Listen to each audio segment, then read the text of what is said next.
We visited Madeleine L'Engle in her Manhattan apartment.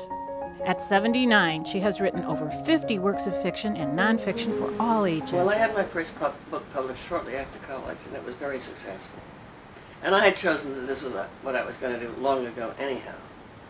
But I went through some long, barren times. For many of us, A Wrinkle in Time is our first exposure to genuine science fiction. And when I wrote Wrinkle, it was a very different book. It didn't fit any known cubbyholes.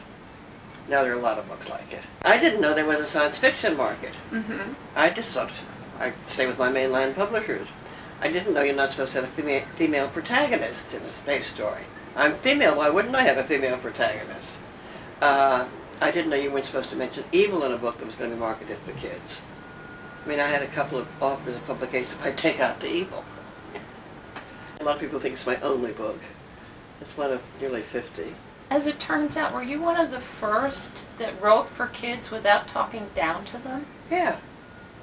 I mean, Thank you! I started out writing for grown-ups, and I saw no reason to write any differently for kids. You do the best writing you can. I think it inspired thousands of young women to be in charge of their lives, to get involved in science. It demystified a lot of things, which was really... And to think you can do something, that you had to be brave to do it and take risks. Yeah. And when Meg went back to Kansas, that was a big risk.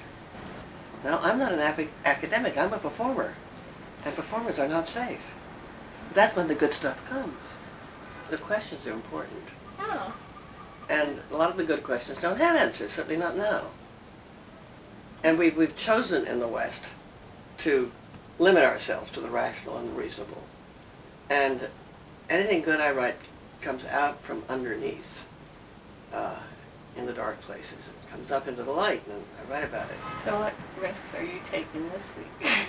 Well, it's kind of interesting to be writing a book about Meg in her 40s, and we were asking yesterday, is there such a thing as pure evil? Are there some people who are purely evil? It was time to go to the real office. For over 30 years, Madeleine L'Engle has worked in the Cathedral Library of St. John the Divine. Currently, what aspects of science are you most interested in? I'm interested in the fact that nothing happens independently, that everything in the universe is interdependent. Everything affects all of the galaxies, the whole thing. And then the other thing that scientists have discovered, which I love, is you cannot study anything objectively, because to look at something is to change it and be changed by it. These are letters from children, aren't they? Yeah. What is the most frequent comment you get from children? Where do you get your ideas? And the answer is always a story about Johann Sebastian Bach. When he was an old man, one of his students said, "Papa, Bach, where do you get your ideas for all of the melodies?" And the old man said, "Why? When I get up in the morning, it's all I can do not to trip over them." What was it about A Wrinkle in Time? Why did you trip over this one first? We were living in the country. I had 3 young children. I was asking all the big cosmic questions that you tend to ask when you're teens and forget about later. Well, I wasn't forgetting them. And I wasn't finding the answers in the logical places like church. And I blended into Einstein, who said that anyone who's not lost in rapturous awe at the power and glory of the mind behind the universe is as good as a burnt-out candle. I thought, I have found my theologian. And I began to read Einstein and Planck and the quantum theory, and I discovered the world of particle physics and quantum mechanics. To me, this is theology. This is dealing with the nature of being. Where do those words come from, like tesseract and kything? How do you come up with these words? Well, tesseract's a real word. I mean, it's a real scientific word. Kything I made up because I didn't want to use a word like ESP because it already had so many connotations. So I went to an old Scottish dictionary of my grandfather's and just looked through until I came to kything, and that seemed right. Echthros, the word for the enemy. I also wanted a word that did not have connotations. And it is simply a Greek word that means the enemy. It's an enemy-sounding word. I loved unicorns long before they became popular. And once I get something, suddenly it all becomes popular and no longer unique. But surely these creatures were all around once upon a time. We are a hostile environment for them. The science is actually pretty accurate that underlies the story. The true science fiction fan doesn't want pulp or comic scenario. They demand that the science be accurate. I mean, for a wind in the door, I had to go buy 2 cellular biology texts and teach myself cellular biology because I was going into a mitochondrion. Now, I knew nothing about cellular biology before I wrote that book. It was interesting to me that A Wrinkle in Time was all external kinds of things, and then the very next book went internal, you know, from the macrocosm to the microcosm. Well, I also realized that in Wrinkle, Meg succeeded by loving the lovable. She could love Charles Wallace. Now that she's got to learn to love the unlovable, and I picked Mr. Jenkins. Do a lot of the titles come after the books have been written? Matter of fact, I didn't name Wrinkle, my mother did. I was calling it Mrs. What's-It, Mrs. Who, and Mrs. Which. But the publishers who finally took it didn't like that. They were calling it The Worlds of Charles Wallace, and I didn't like that. And my mother was visiting us, and I took her in her early morning coffee, and she said, well, I didn't sleep well last night, but I think I have a title for you right out of your own text, A Wrinkle in Time. I said, that's it? You got it? Called the publisher, said, my mother has a title for us. I said, that's it, she's got it. What do you do for fun? Have people in for dinner and talk. Go out in the car and show friends my favorite places. Occasionally go to the movies.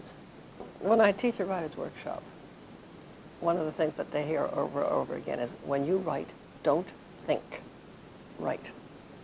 Because if you think while you're writing, you're in control. You don't hear the book. Basically, it's an act of listening. But the main thing is don't think. You've done your thinking beforehand, you've done your research beforehand, or in between, but when you're actually writing, you don't think. I was going out for dinner with friends last night, and I was writing a scene just before I left. I scared myself. Or it scared me. I'm so deep into the book I'm working on now. Is this the current story that's demanding to be written? Yes. Meg in her 40s, the children leaving the nest, and she's saying, who am I? What am I going to do with my life the next 20 or so years? And she gets into science, like her husband Calvin, yes. Right? Calvin does regeneration. And what Meg sees is regenerating cancer so that it becomes normal tissue rather than trying to kill it. Where did that idea come from? A friend sent me a small article from a Midwest newspaper suggesting that, and I thought, yeah, that's right. There's a lot of interest and a certain amount of fear about DNA. I don't want to be controlled by my DNA any more than I wanted the Calvinistic predestination. I want a little bit of free will around here. She looked over at Mrs. Which.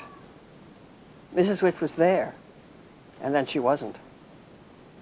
There was a gust of wind and a great thrust and a sharp shattering as she was shoved through what? Then darkness, silence, nothingness. If Calvin was still holding her hand, she couldn't feel it. But this time she was prepared for the sudden and complete dissolution of her body.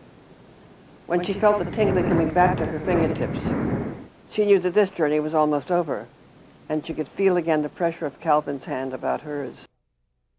It will be a year or so before the next story is ready for us. Someday we may be able to test her to the future and avoid the wait.